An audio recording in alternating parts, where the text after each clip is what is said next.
नमस्कार दोस्तों, स्वागत है आप सभी का एक बार फिर से हमारे नए YouTube चैनल जिसका नाम है the world of chemistry, chemistry की दुनिया। पिछले लेक्चर्स में हम लोगों ने थर्मोडायनेमिक्स का एक पार्ट ख़त्म किया था। आज ये सेकेंड पार्ट हम लोग पढ़ने जा रहे हैं। पहले वाले में हम लोगों ने सिस्टम को पढ़ा था, सिस्टम के टाइप्स को पढ़ा था। अब बारी है प्रोसेस के पढ़ने की। तो चलिए ज़रा हम लोग स्टार्ट करते हैं। ज़्यादा समय नहीं लेते हुए हम लोग आते हैं सीधे अपने टॉपिक पे, जिसका नाम है प्रोसेस। टर्मिनोलॉजी ही चल रही है और इस टर्मिनोलॉजी में ही अब हम लोग पढ़ने जा रहे हैं प्रोसेस को, कि प्रोसेस होते क्या है, कि थर्मोडायनेमिक्स प्रोसेस कहते किसको हैं। तो दुनिया में जहाँ पे भी कोई घटनाएं हो रही हैं और उसमें हीट का इन्वॉल्वमेंट हो रहा है, हीट की फ्लो हो रही हो, तो उसी को हम लोग क्या बोलते हैं? थर्मोडायनेमिक्स प्रोसेस बोलते हैं। थर्मोडायनेमिक्स प्रोसेस है क्या? कोई भी ऐसा प्रोसेस जो यूनिवर्स में हो रहा है उसी को हम लोग क्या बोलते हैं? जिसमें हीट की इन्वॉल्वमेंट है हीट की, उसको हम लोग क्या बोलते हैं? थर्मोडायनेमिक्स प्रोसेस बोलते हैं। तो the events occurring in the universe are called process. दुनिया में होने वाली कोई भी घटनाएं क्या कहलाती हैं? सब की सब प्रोसेस ही तो कहलाती हैं। तो a system undergoes a thermodynamic process when there is some energetic change within the system that is associated with the change of pressure, volume and internal energy। क्या कह रहा है कि जितने भी स्टेट वेरिएबल्स हो, स्टेट वेरिएबल्स कौन कौन से, चाहे वो प्रेशर, वॉल्यूम, इंटरनल एनर्जी, या फिर एक और जोड़ लीजिए आप लोग टेम्परेचर को। ये जो प्रेशर, वॉल्यूम, इंटरनल एनर्जी या फिर जो टेम्परेचर है, इसमें अगर हम लोग चेंजिंग कर रहे हैं, कोई भी घटनाएं हो रही हैं और इसमें से किसी एक को फिक्स मान के बाकी को चेंज कर दे रहे हैं, तो वही हमारे लिए क्या होगा? प्रोसेस बोला जाएगा। तो स्टेट वेरिएबल्स जितने भी होते हैं, चाहे वो वॉल्यूम हो, प्रेशर हो, इंटरनल एनर्जी हो या फिर टेम्परेचर हो, उसमें किसी एक को फिक्स करके बाकी सारे को अगर हम चेंज कर दें, बाकी किसी को हम चेंज कर दें, तो वो क्या कहलाते हैं? वो प्रोसेस कहलाते हैं। तो प्रोसेस है क्या? दुनिया में जहां भी घटनाएं ऐसी हो रही हैं जिसमें हीट का इन्वॉल्वमेंट हो रहा हो, हीट की फ्लो हो रही हो, उसी को हम लोग क्या बोलेंगे? थर्मोडायनेमिक्स प्रोसेस बोलेंगे। तो thermodynamics process, the events occurring in the universe are called process. और इसमें करना क्या है? हमको करना कुछ नहीं है।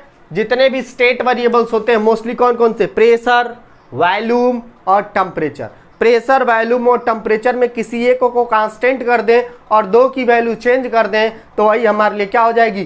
प्रोसेस बोली जाएगी। उसी को हम लोग थर्मोडायनेमिक्स प्रोसेस बोलेंगे। तो चलिए जरा आप देखते हैं कि टाइप्स ऑफ प्रोसेस। तो टाइप्स ऑफ प्रोसेस, कितने टाइप के प्रोसेस होते हैं? तो पहला जो होता है वो होता है हम लोग का आइसोथर्मल प्रोसेस। वो होता क्या? आइसोथर्मल प्रोसेस देखो हो रहा है आइसोथर्मल प्रोसेस, ऐसा प्रोसेस जिसमें हम लोग टेम्परेचर को कांस्टेंट रखें। ऐसा कोई प्रोसेस जो टेम्परेचर को कांस्टेंट रखते हुए होता है, उसी को हम लोग क्या बोलते हैं? Isothermal process. The change that takes place at a constant temperature is called isothermal process. देखो लिखा है the change that takes place at a constant temperature. Constant temperature पे अगर कोई चेंज हो रहा है, अगर कोई घटनाएं घटित हो रही हैं, तो उसी को हम लोग क्या बोलेंगे? Isothermal process. और it is the process in which no change in temperature. अगर टेम्परेचर में कोई चेंज नहीं होगा, टेम्परेचर को कांस्टेंट मान लो कोई एक सिस्टम है, देखना जरा ध्यान से। एक सिस्टम अगर है और इस सिस्टम का प्रेशर हम लोग मान ले रहे हैं कि P1 है और इसका वॉल्यूम जो है V1 है, टेम्परेचर कितना? T ही टेम्परेचर है। कुछ समय बाद हम लोग इसके प्रेशर और वॉल्यूम में चेंज कर दे रहे हैं। किस में चेंज कर दिए? इस सिस्टम के प्रेशर पहले P1 था, अब ये प्रेशर बढ़ा के हम लोग P2 कर दिए। वॉल्यूम इसका V1 था, वॉल्यूम इसका बढ़ा के हम लोग V2 कर दिए। टेम्परेचर जितना T इसमें था, सेम वही टेम्परेचर इस सिस्टम का भी अगर हम लोग रख रहे हैं, तो इस प्रोसेस को हम लोग क्या बोलेंगे? इसी प्रोसेस को हम लोग बोलेंगे आइसोथर्मल प्रोसेस। तो आइसोथर्मल प्रोसेस क्या है? ऐसा प्रोसेस जिसके अंदर टेम्परेचर को हम लोग कांस्टेंट मान रहे हैं, तो उसी को हम लोग क्या बोलेंगे? Isothermal process. पहले वाले सिस्टम का प्रेशर जो है P1 था, वॉल्यूम V1 था, टेम्परेचर T था, और दूसरे वाले का प्रेशर तो चेंज कर दिए, वॉल्यूम चेंज कर, लेकिन टेम्परेचर जितना था वो इतना ही, प्रेशर टेम्परेचर को हम कांस्टेंट मान रहे हैं, तो इस प्रोसेस को क्या बोलेंगे, आइसोथर्मल प्रोसेस। तो the change that takes place at a constant temperature, the change that takes place at a constant temperature is called isothermal process. और for this process the value of delta T is equal to 0। इन process के लिए delta T की जो value होगी वो कितनी होगी, तो प्रेशर डेल्टा टी की वैल्यू क्या होगी, 0 होगी। करना क्या है, हमको करना ये है कि हमको स्टेट वेरिएबल्स याद रखने हैं। स्टेट वेरिएबल कौन से, प्रेशर, वॉल्यूम और टेम्परेचर। किसी एक को कांस्टेंट कर दिए और दो को चेंज कर देंगे तो वही हमारा क्या हो जाएगा, प्रोसेस हो जाएगा। और आइसोथर्मल प्रोसेस का क्या मतलब, क्या टेम्परेचर को कांस्टेंट रखते हैं और प्रेशर और वॉल्यूम के अंदर चेंज कर दिए तो ये हमारा क्या हो जाएगा, आइसोथर्मल प्रोसेस हो जाएगा। तो हम लोगों ने आइसोथर्मल प्रोसेस जान लिया। अब और आगे बढ़ेंगे और टर्मिनोलॉजी में ही और सारे प्रोसेस को देखेंगे। तो फटाफट से इतने को नोट डाउन कर लीजिए ताकि हम लोग आगे बढ़ें और आगे के लेक्चर्स को और ध्यान से पढ़ सकें। देखिए ज़रा, अब हम लोग को पढ़ना है आइसोबारिक प्रोसेस। किसको हम लोग बोलेंगे, आइसोबारिक प्रोसेस। तो मान लो कोई एक सिस्टम है, ये हम लोग का एक सिस्टम है और इस सिस्टम में हम लोगों ने क्या किया है, प्रेशर जो है P लिया है, वॉल्यूम हम लोगों ने V1 लिया है और टेम्परेचर इसका क्या लिया हम लोगों ने, T1 लिया हुआ है। और इसी सिस्टम का कुछ समय बाद हम लोग क्या कर रहे हैं कि प्रेशर को कांस्टेंट ही रख रहे हैं। प्रेशर जितना पहले वाले सिस्टम का था उतना इस प्रेशर दूसरे वाले सिस्टम का भी रखते हैं। वॉल्यूम V1 से V2 कर दें और टेम्परेचर T1 से T2 कर दें तो होगा क्या, ऐसा कोई सिस्टम जिसमें जो प्रेशर जो है वो कांस्टेंट हो। The change that takes place at a constant pressure, ऐसा कोई भी चेंज हो रहा हो यूनिवर्स में जिसमें प्रेशर जो है कांस्टेंट हो, तो उसी को हम लोग बोलते हैं आइसोबारिक। बार क्या होता है, यूनिट होती है। जो बार होती है हम लोग की वो यूनिट होती है किसकी, प्रेशर की। तो the change that takes place at a constant pressure is called isobaric process. और आइसोबारिक प्रोसेस के लिए जो डेल्टा P की जो वैल्यू होती है वो 0 होती है। तो कोई भी ऐसा चेंज जो प्रेशर को कांस्टेंट रख के किया जाता हो, प्रेशर को कांस्टेंट रख के किया जाता हो, तो फिर वो चेंज को हम लोग कौन सा प्रोसेस बोलेंगे, आइसोबारिक। जो बार है वो क्या हम लोग किया है, यूनिट है। तो the change that takes place at a constant pressure is called isobaric process. और आइसोबारिक प्रोसेस के लिए जो डेल्टा P की वैल्यू होती है वो कितनी होती है, 0 होती है। इसके बाद हम लोग को पढ़ना है आइसोकोरिक प्रोसेस। ये आइसोकोरिक प्रोसेस क्या होता है, देखो जरा, मान लो एक सिस्टम है हम लोग का, ये एक हम लोग का सिस्टम है और इस सिस्टम का जो प्रेशर है वो P1 है, टेम्परेचर कितना है, T1 है और वॉल्यूम इसका V है। और कुछ देर बाद इस सिस्टम में चेंजिंग आ रही है। और इस सिस्टम में चेंजिंग जब आ रहा है तो हो क्या जा रहा है, इस सिस्टम में जैसे ही चेंज आ रहा है तो क्या हो रहा है, प्रेशर जो P1 था वो प्रेशर P2 हो जा रहा है, टेम्परेचर जो T1 था वो T2 हो जा रहा है, लेकिन वॉल्यूम जितना पहले था उतना ही वॉल्यूम अब भी सिस्टम का रह रहा है। तो उस प्रोसेस को हम लोग क्या बोलेंगे, आइसोकोरिक प्रोसेस बोलेंगे। तो the change that takes place at a constant volume is called isochoric process. The change that takes place at a constant volume is called isochoric process. Isochoric process का मतलब क्या, अगर हम लोग वॉल्यूम को constant मानते हुए, वॉल्यूम को अगर हम कांस्टेंट मानते हुए कोई सिस्टम में अगर चेंज हो रहा हो, किसी सिस्टम में चेंज हो रहा हो, तो ऐसे सिस्टम को हम लोग बोलेंगे कि आइसोकोरिक प्रोसेस।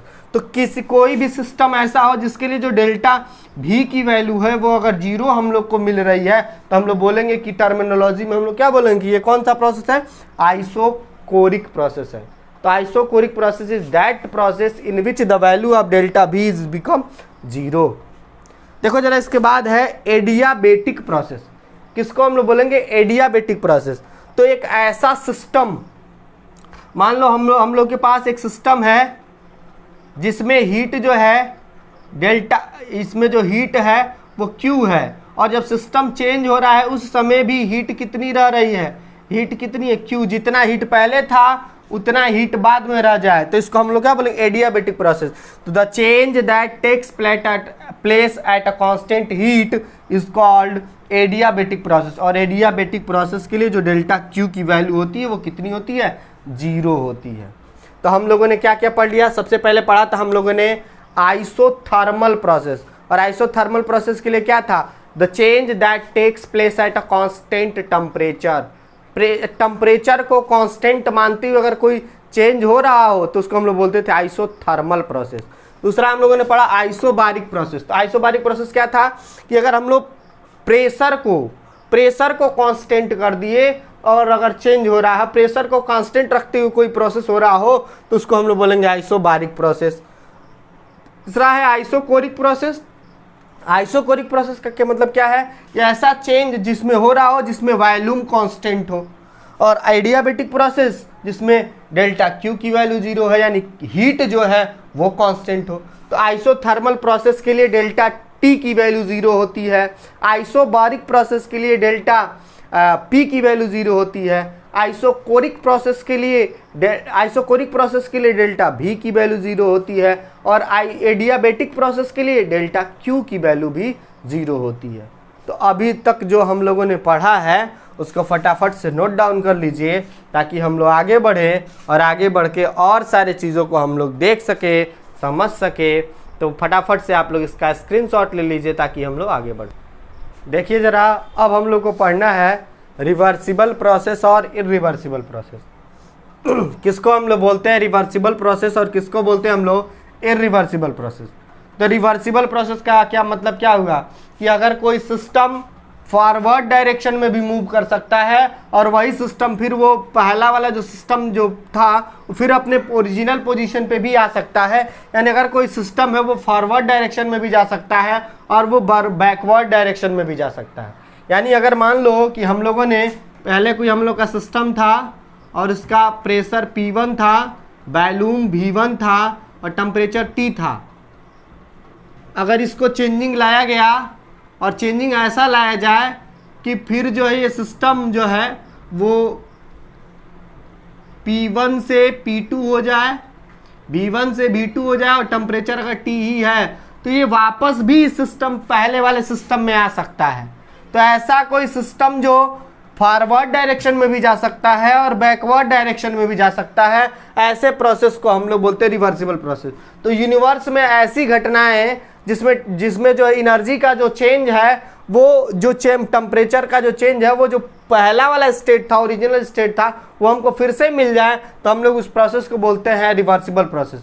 तो reversible process can be turn back such that both the system and surrounding return to their original state। जो सिस्टम और जो सराउंडिंग थे वो अगर ओरिजिनल स्टेट में वापस आ सकते हैं तो ऐसे प्रोसेस को हम लोग क्या बोलते हैं, रिवर्सिबल प्रोसेस बोलते हैं। तो reversible process can be turn back such that both the system and surrounding return to their original state with no other change anywhere else in the universe। तो हमने क्या जाना कि अगर कोई सिस्टम और सराउंडिंग अपने ओरिजिनल स्टेट में दोबारा आ सकते हैं तो ऐसे प्रोसेस को हम लोग बोलते हैं रिवर्सिबल प्रोसेस। ऐसा प्रोसेस हुआ जिसमें सिस्टम और सराउंडिंग चेंज हुए लेकिन फिर से वो वापस बैक भी हो सकते हैं अपने सिस्टम और सराउंडिंग वाले पहले वाले सिस्टम में, ओरिजिनल स्टेट में। तो ऐसे प्रोसेस को हम बोलते हैं रिवर्सिबल प्रोसेस। दूसरा होता है इरिवर्सिबल प्रोसेस। तो रिवर्सिबल का ही ठीक अपोजिट होता है इरिवर्सिबल। इसमें यानी सिर्फ जो है अगर हम लोग का एक सिस्टम था और इस सिस्टम में प्रेशर P1 था, वॉल्यूम V1 था और टेम्परेचर T था, और इसको अगर हम चेंज कर दिए इस सिस्टम को और फिर प्रेशर को P2 कर दिए, वॉल्यूम को V2 कर दिए, टेम्परेचर T, एक तो सेम रखना पड़ेगा, दो अलग कर सकते हैं। लेकिन ये जो है ओरिजिनल स्टेट यानी पुराने वाले स्टेट में वापस नहीं आ सकता। ये इरिवर्सिबल जो है वो नहीं हो सकता, ये वापस बैक करके ओरिजिनल स्टेट में नहीं आ सकता। तो उसको हम लोग क्या बोलेंगे, इरिवर्सिबल प्रोसेस। तो an irreversible process can be defined as a process in which the system and surrounding do not return back to their original condition once the process is initiated. एक बार अगर प्रोसेस हो गया तो फिर process जो है अपने ओरिजिनल कंडीशन में कभी दोबारा लौट के वापस नहीं आ सकता। सिस्टम और सराउंडिंग के पास अगर कैपेसिटी खत्म हो गई कि वो ओरिजिनल स्टेट को दोबारा प्राप्त कर लें, दोबारा वो बना लें, तो ऐसे प्रोसेस को हम लोग बोलते हैं इरिवर्सिबल प्रोसेस। तो रिवर्सिबल प्रोसेस का क्या मतलब हो गया? ऐसा प्रोसेस जिसके अंदर सिस्टम और सराउंडिंग अपने वापस इनिशियल स्टेट में भी आ सकते हैं, और इरिवर्सिबल प्रोसेस में वो वापस अपने इनिशियल स्टेट में नहीं आ सकते। तो reversible process can B return back such that both the system and surrounding returns to their original state, while in the case of irreversible process system and surrounding do not return back to their original state। तो ये था हमारा reversible process और ये था हमारा irreversible process. इसके बाद सिर्फ एक प्रोसेस बचा हुआ है, साइक्लिक प्रोसेस। साइक्लिक प्रोसेस को भी देख लेते हैं और फिर इस पूरे प्रोसेस को हम लोग ख़त्म कर देते हैं। तो फटाफट से आप लोग नोट डाउन कर लीजिए ताकि हम लोग आगे बढ़े और आगे की चीज़ों को और डिटेल के साथ देख सकें। इसके बाद हम लोग को जो पढ़ना है वो पढ़ना है एक लास्ट प्रोसेस बचा हुआ है, वो है साइक्लिक प्रोसेस। तो मान लो कि एक एक्शन है जो हो रहा है कई स्टेप में, एक रिएक्शन है जो कई स्टेप में हो रहा है। मान लो ए से पहले बना हुआ है बी, एक ऐसा प्रोसेस हो रहा है जिसमें ए से सबसे पहले बना है बी, और फिर ये बी से बन जाए अगर हम लोग का सी, और फिर सी फिर एक बार और रिएक्शन करे, एक बार और प्रोसेस कर दे और ये बना दे डी। और अब ये जब जो डी बना हुआ है वापस से ये फिर पहला वाला सबस्टेंस ए बना दे, तो इसी प्रोसेस को हम लोग क्या बोलते हैं? साइक्लिक प्रोसेस के नाम से इसको जानते हैं। तो साइक्लिक प्रोसेस देखो, when an action takes place in a several step, अगर कोई एक्शन हो रहा है सेवरल स्टेप में, पहले ए से बी बना है, फिर बी से सी बना है, फिर सी से डी बना है और डी से फिर ए बन गया है। तो when an action takes place in a several step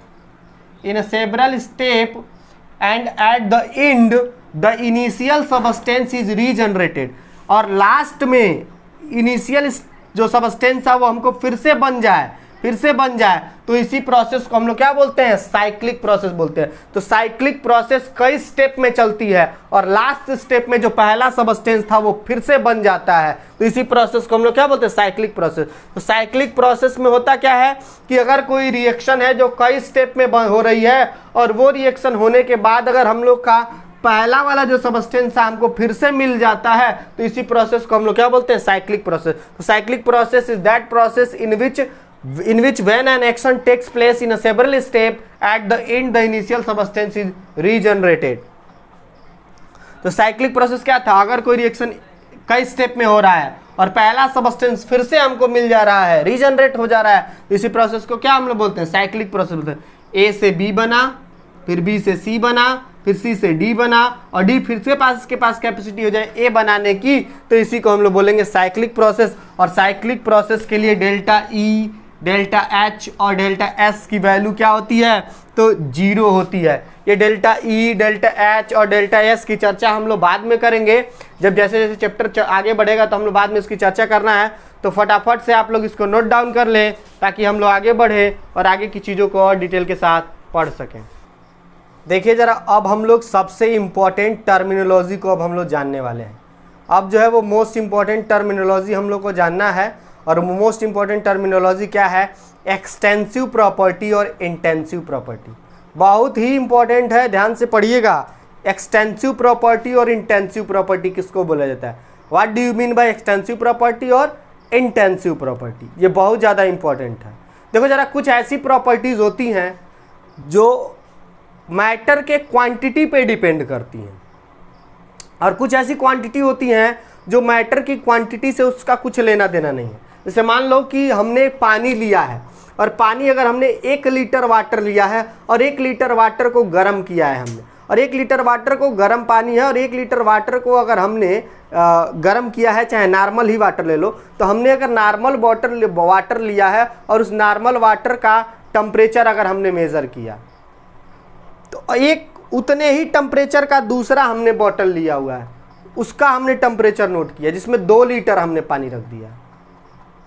तो दोनों का टेम्परेचर देखेंगे कि सेम ही मिलेगा हमको। आइस है, बर्फ का अगर हम लोग फ्रीजिंग पॉइंट मेज़र करें कि फ्रीजिंग पॉइंट दोनों का कितना है या फिर मेल्टिंग पॉइंट कितना है, तो चाहे वो 1 kg बर्फ हो चाहे 2 kg बर्फ हो, सबका फ्रीजिंग पॉइंट या मेल्टिंग पॉइंट उतना ही होगा।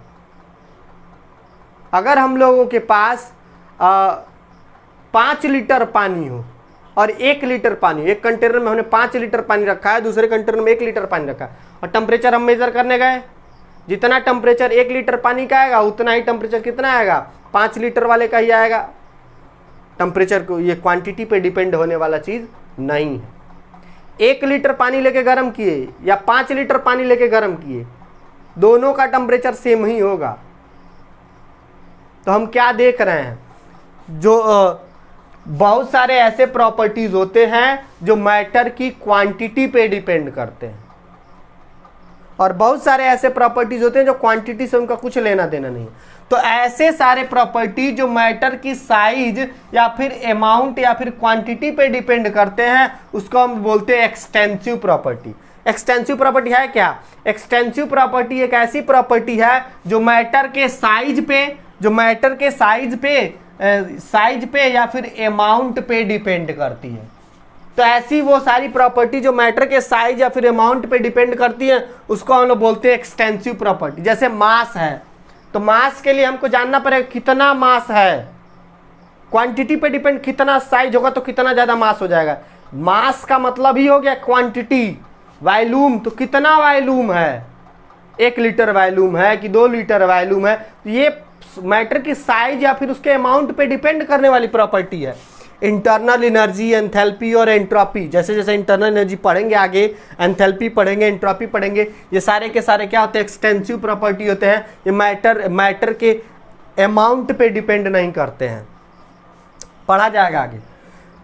एक्सटेंसिव प्रॉपर्टी ऐसी प्रॉपर्टी जो मैटर के साइज पे या फिर मास पे डिपेंड ना करे, मास ऑफ द सबस्टेंस पे डिपेंड न करे। An extensive property are that does not depends on the mass of the substance or system, जो सिस्टम के ना तो मास पे डिपेंड करे ना तो या अगर हमने अगर हमारे रूम का टेम्परेचर 25 डिग्री सेंटीग्रेड है इस समय का, और 25 डिग्री सेंटीग्रेड के टेम्परेचर पे अगर हम लोग क्या कर रहे हैं, किसी का बॉइलिंग पॉइंट निकाले, तो सेम ही मिलेगा, चाहे वो 1 लीटर पानी लिए हों चाहे 4 लीटर पानी लिए हों। तो ये जो बॉइलिंग पॉइंट होता है, मेल्टिंग पॉइंट होता है, फ्रीजिंग पॉइंट होता है, सरफेस टेंशन होता है, विस्कोसिटी होता है, टेम्परेचर होता है, प्रेशर होता है और डेंसिटी होता है, ये सारे के सारे क्या होते हैं, इंटेंसिव प्रॉपर्टी। बहुत बड़े बड़े कॉम्पिटिटिव एग्जाम्स में भी ये क्वेश्चन पूछे जाते हैं कि कौन सा एक्सटेंसिव प्रॉपर्टी है और कौन इंटेंसिव प्रॉपर्टी है।